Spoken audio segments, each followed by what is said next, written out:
Hello दोस्तों, तो फिर से स्वागत करते हैं आपका एक नए से वीडियो में। इस वीडियो में हम टेंथ क्लास के चैप्टर नंबर 1 इतिहास के चैप्टर नंबर 1 यूरोप में राष्ट्रवाद को कवर करेंगे। इसमें जितने भी महत्वपूर्ण ऑब्जेक्टिव क्वेश्चन हैं सभी को कवर करके आपको बताते चलेंगे। ठीक है, देखते जाइए। पहला नंबर क्वेश्चन क्या है? पहला नंबर क्वेश्चन है कि यंग यूरोप की स्थापना किसने किया? ऑप्शन ए काउंट कावूर ने, ऑप्शन बी मेजनी ने, सी बिस्मार्क ने, डी गैरीबाल्डी ने। तो इस क्वेश्चन का आंसर हो जाएगा मेजनी। ठीक है, किसने किया था? तो मेजनी ने यंग यूरोप का स्थापना किया था। और यंग इटली का भी स्थापना किसने किया था? मेजनी ने ही किया था। ठीक है, अगला नंबर क्वेश्चन देखते हैं। अगला नंबर क्वेश्चन क्या कह रहा है? दो में कह रहा है, क्वेश्चन नंबर 2 में कह रहा है कि यूनान के स्वतंत्रता संग्राम में किसकी पराजय हुई थी? तो हम लिखेंगे कि यूनान के स्वतंत्रता संग्राम में तुर्की की पराजय हुई थी। किसकी? तो तुर्की की। किसकी पराजय हुई थी? तुर्की की। ठीक है, आगे बढ़ते हैं। क्वेश्चन नंबर 3 में क्या कह रहा है? क्वेश्चन नंबर 3 में कह रहा है कि गैरीबाल्डी पेशे से क्या था? तो लिखेंगे कि गैरीबाल्डी पेशे से एक नाविक था। क्या था? नाविक था, यानी कि नाव चलाता था। ठीक है, गैरीबाल्डी पेशे से एक नाविक था। सिपाही नहीं था, जमींदार नहीं था, और ये भी नहीं था। क्या था? नाविक था। ठीक, अगला क्वेश्चन देखते हैं। क्वेश्चन नंबर 3 क्वेश्चन नंबर 3 के बाद क्वेश्चन नंबर 4 में क्या कह रहा है? कह रहा है कि काउंट कावूर को विक्टर इमैनुअल ने किस पद पर नियुक्त किया था? ऑप्शन ए सेनापति, ऑप्शन बी राजदूत, ऑप्शन सी प्रधानमंत्री, ऑप्शन डी गृह मंत्री। तो हम लिखेंगे कि काउंट कावूर ने विक्टर इमैनुअल को प्रधानमंत्री के पद पर क्या किया था? नियुक्त किया था। ठीक है, प्रधानमंत्री के पद पर नियुक्त किया था। उसे क्या किया था? प्रधानमंत्री बना दिया था। कौन? काउंट कावूर को विक्टर इमैनुअल ने। ठीक, अगला क्वेश्चन देखते हैं। क्वेश्चन नंबर 5 में क्या कह रहा है? क्वेश्चन नंबर 5 में कह रहा है कि रक्त एवं लौह की नीति का अवलंबन किसने किया था? रक्त एवं लौह की नीति का अवलंबन किसने किया था? यानी कि रक्त और लौह की नीति को किसने अपनाया था? ऑप्शन ए मेजनी ने, ऑप्शन बी हिटलर ने, ऑप्शन सी बिस्मार्क ने, ऑप्शन डी विलियम वन ने। तो लिखेंगे कि बिस्मार्क ने। ठीक है, लौह एवं रक्त की नीति किसने अपनाई थी? तो बिस्मार्क ने। ठीक है, अगला क्वेश्चन देखते हैं। क्वेश्चन नंबर 6 में क्या कह रहा है कि वियना कांग्रेस के द्वारा ठीक है, वियना कांग्रेस के द्वारा फ्रांस में किस शासक वंश की पुनर्स्थापना की गई? Option number A Habsburg, option number B आलियाबर्ग, ऑप्शन नंबर सी बूर्बो वंश, और डी जारशाही। तो लिखेंगे कि बूर्बो वंश। ठीक है, वियना कांग्रेस के बाद फ्रांस में, ठीक है, वियना कांग्रेस के बाद फ्रांस में किस शासक की पुनर्स्थापना की गई? तो बूर्बो राजवंश की। ठीक है, अगला क्वेश्चन देखते हैं। क्वेश्चन नंबर 7 में कह रहा है कि जर्मन राइन राज्य का निर्माण किसने किया था? जर्मन राइन राज्य का निर्माण किसने किया था? ऑप्शन नंबर ए लुई 18वां ने, नेपोलियन बोनापार्ट ने, नेपोलियन तृतीय ने, या फिर बिस्मार्क ने। तो इसका सही आंसर होगा नेपोलियन बोनापार्ट ने। ठीक है, जर्मन राइन राज्य का निर्माण किसने किया था? तो नेपोलियन बोनापार्ट ने किया था। ठीक है, तो नेपोलियन बोनापार्ट। आगे बढ़ते हैं। क्वेश्चन नंबर 8 में क्या कह रहा है कि मरियान किस देश के राष्ट्रवाद का प्रतीक था? तो लिखेंगे कि फ्रांस। ठीक है, फ्रांस। मरियान क्या था? मरियान कुछ एक होगा चिन्ह, और किसका प्रतीक था? तो फ्रांस के राष्ट्रवाद का प्रतीक था। ठीक है, अगला क्वेश्चन देखते हैं। क्वेश्चन नंबर 9 में कह रहा है कि जाल्बे राइन एक संस्था थी जो किससे संबंधित थी? जाल्बे राइन एक संस्था थी जो किससे संबंधित थी? क्रांतिकारियों से, या फिर व्यापारियों से, या फिर विद्वानों से, या फिर पादरियों से, यानी कि पंडितों से। तो यह जो जाल्बे राइन संस्था थी वह व्यापारियों से संबंधित थी। किससे? व्यापारियों से संबंधित थी। अगला क्वेश्चन देखते हैं। क्वेश्चन नंबर 10 देखते हैं।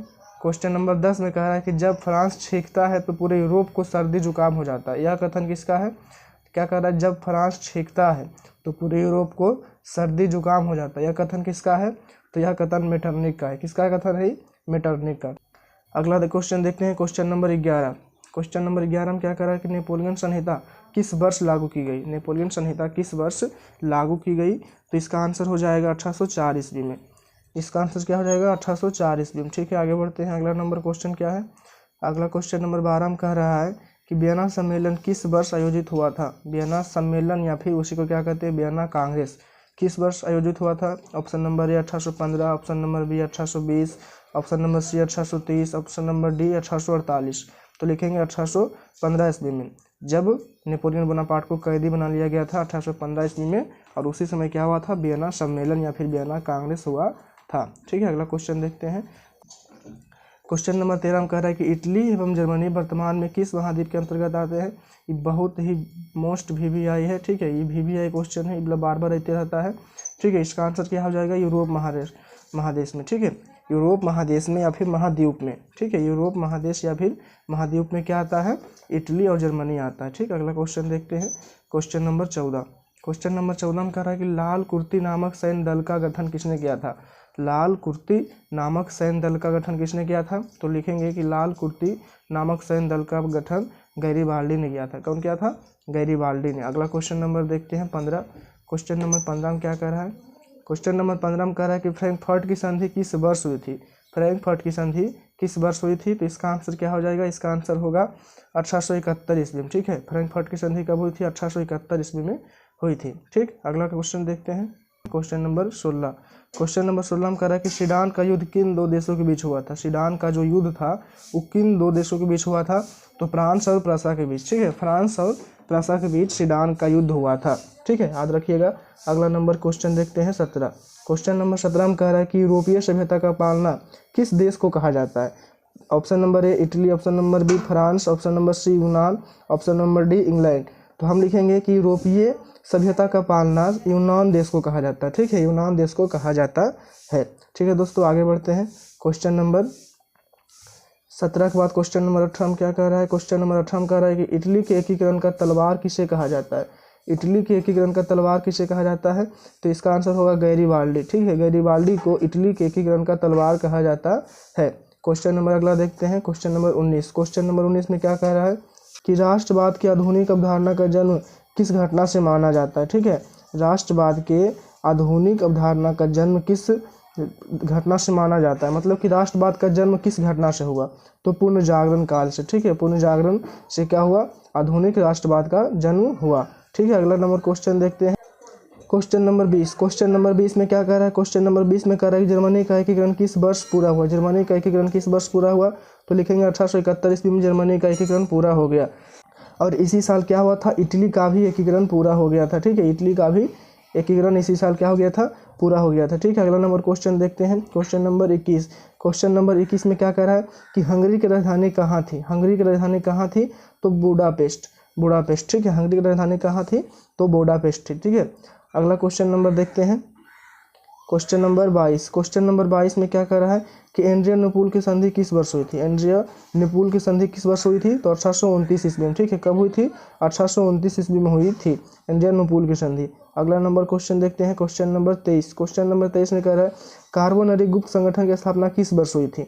तो कार्बोनरी गुप्त संगठन की स्थापना किस वर्ष हुई थी, option number a 1810, option number b 1815, option number c 1820, option number d 1830। तो इसका सही आंसर हो जाएगा ऑप्शन नंबर ए 1810 ईस्वी में। ठीक है, अगला नंबर क्वेश्चन देखते हैं 24। क्वेश्चन नंबर 24 में क्या कर रहा है, 24 में कह रहा है कि 1830 की क्रांति के बाद फ्रांस में किस प्रकार का शासन स्थापित हुआ, तो संवैधानिक राजतंत्र का। ठीक है, जहाँ पर संविधान भी था और राजतंत्र भी था। ठीक है, नियम भी थे और कड़वा कड़वे जो थे राजा भी बनते थे, संवैधानिक राजतंत्र था। ठीक है, अगला नंबर क्वेश्चन देखते हैं, क्वेश्चन नंबर 25। क्वेश्चन नंबर 25 में कह रहा है कि यूरोप वासियों के लिए किस देश का साहित्य एवं ज्ञान प्रेरणा स्रोत रहा है। ठीक है, यूरोप वासियों के लिए किस देश का ज्ञान एवं साहित्य प्रेरणा स्रोत रहा है। ऑप्शन नंबर ए जर्मनी का, ऑप्शन नंबर बी यूनान का, ऑप्शन नंबर सी तुर्की का, ऑप्शन नंबर डी इंग्लैंड का। तो इसका सही आंसर क्या हो जाएगा, इसका सही आंसर हो जाएगा ऑप्शन नंबर बी यूनान। ठीक है, अगला नंबर क्वेश्चन देखते हैं, क्वेश्चन नंबर 26 में देखते हैं। क्वेश्चन नंबर 26 में क्या कह रहा है, क्वेश्चन नंबर 26 में कह रहा है, क्वेश्चन नंबर 26 में कह रहा है कि मेजनी का संबंध किस गुप्त संगठन से था। ऑप्शन नंबर ए लाल सेना, option number b Carbonari, option number c Diet, option number d Filiki क्या हेटारिया। तो लिखेंगे कि मेजनी का संबंध कार्बोनरी संगठन से था। किससे था, कार्बोनरी संगठन से था। ठीक है, अगला नंबर क्वेश्चन देखते हैं, क्वेश्चन नंबर 26 के बाद क्वेश्चन नंबर 27। क्वेश्चन नंबर 27 में क्या कह रहा है कि फ्रांस में 1789 की क्रांति के समय किस वंश का शासन था। ऑप्शन नंबर ए ट्यूडर वंश, ऑप्शन नंबर डी स्टुअर्ट वंश, ऑप्शन नंबर सी बुर्बो वंश और डी रोमनोम वंश। तो इसका सही आंसर हो जाएगा ऑप्शन नंबर सी बुर्बो राजवंश का था। ठीक है, फ्रांस में 1789 की क्रांति के समय बुर्बो राजवंश का क्या था, शासन था। अगला क्वेश्चन देखते हैं, क्वेश्चन नंबर 28। क्वेश्चन नंबर 28 में क्या कह रहा है, क्वेश्चन नंबर 28 में कह रहा है कि यूनान को एक स्वतंत्र राष्ट्र के रूप में किस वर्ष मान्यता मिली। तो लिखेंगे ऑप्शन नंबर ए 1828 ईस्वी में, 1830 ईस्वी में, 1832 ईस्वी में, 1835 ईस्वी को। तो हम लिखेंगे कि यूनान को 1832 ईस्वी में स्वतंत्र राष्ट्र माना गया। ठीक है, पूर्ण रूप से स्वतंत्र राष्ट्र घोषित कर दिया गया। ठीक है, अगला नंबर क्वेश्चन देखते हैं। Question number 29। क्वेश्चन नंबर 29 में कह रहा है कि गेस्टिन की संधि किस वर्ष हुई थी? गेस्टिन की संधि किस वर्ष हुई थी? Option number a 1864, option number b 1865, option number c 1866, option number d 1870। तो इसका आंसर हो जाएगा option number b. Option number b हो जाएगा एकदम सही। क्या है? 1865 ईस्वी में। ठीक है, इसका सही आंसर क्या होगा? 1865 ईस्वी में। अगला नंबर क्वेश्चन देखते हैं। Question number 30। क्वेश्चन नंबर 30 में कह रहा है कि इटली और जर्मनी के एकीकरण के विरुद्ध निम्नलिखित में से कौन सा देश था? इटली और एकीकरण के विरुद्ध निम्नलिखित में से कौन सा देश था? तो ऑस्ट्रिया था। ठीक है, इस देश का जो शासक था, जो मेटरनिक था, चांसलर वहाँ का, वो इटली और जर्मनी के एकीकरण के क्या था? विरुद्ध था। ठीक है दोस्तों, यूरोप के राष्ट्रवाद चैप्टर से जितना आपका टोटल 30 सब्जेक्टिव था, टोटल 30 सब्जेक्टिव एकदम मोस्ट VVI था, जिसे हमने कवर करा दिया। अगर आपको यह वीडियो अच्छा लगा हो तो इस वीडियो को लाइक करना ना भूलें।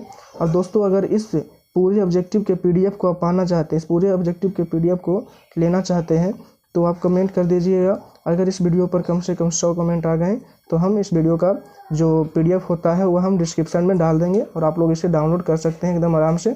ठीक है दोस्तों, तब तक के लिए बाय बाय।